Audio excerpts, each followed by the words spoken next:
याच्यामध्ये आता पाणी खाणारे आळी पडेल तुमच्या ढगाळ वातावरणामध्ये, जे नाही ते कीटक म्हणजे हरभऱ्याला त्रासदायकच आहे. त्याच्याकरता फवारणी ही महत्त्वाची आहे. आता फवारे पण महाग आहेत, मजूर मारणार महाग आहे.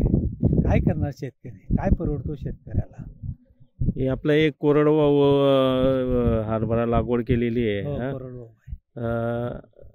आणि आता पावसाचे बी अंदाज सांगितलेला आहे. आता पुढे काय करतो परमेश्वर त्याच्यावर माहिती आहे. आता पडला पाऊस जास्त कमीच पडला समजा तर गेलं हे पीक पण. गेलं. हा, पहिलं मुक्ता आलाच नाही. मूग पेरणी केली होती. हो, मूग पेरणी केली होती, काही झालं नाही. काही झालं नाही. विमा काढला होता, त्याचं काही भेटलं नाही. नाही. शेतकऱ्याला फक्त मेहनत करावं लागते. मेहनत करायची, वाया घालवायची, दुसरं काय. आता हे 12,000 रुपये क्विंटलचं बी आहे. मग 1 क्विंटल 20 किलो बी लागलं या शेताला. काय का 14,000चं. फवारणी वेगळी, अजून निंदणारे वेगळे, फवारणी मारणाऱ्यांचा तो रोज वेगळा. मग 7 ते 8 पंप मारतात. बरोबर. मग 250, 300, 400 रुपये रोज मागतात. काय परवडणार शेतकऱ्याला हो?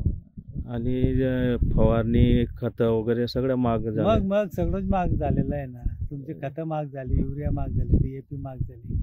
काय स्वस्त आहे? शेतकऱ्याला काही स्वस्त नाही दादा. आणि जोपर्यंत घरात पीक येत नाही तोपर्यंत शाश्वती नाही. आम्ही नाही की हे येणारच आणि मी एवढा घेणारच, याचं शाश्वती नाही.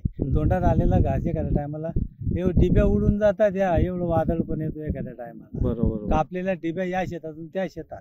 काय करायचं शेतकऱ्याने? शेतकरी हा फक्त निसर्गावर अवलंबून.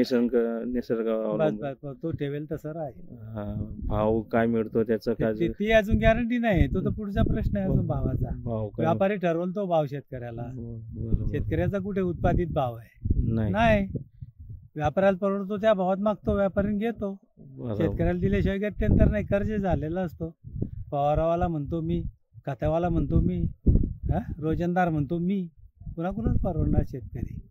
आता हे जे ढगाळ वातावरणामध्ये जर आळी पडली, रोगराईचं माहेरघर आहे. रोगराईचं माहेरघर आहे. पिकांवर रोग येणार आहे. फवारणीचा खर्च वाढणारच.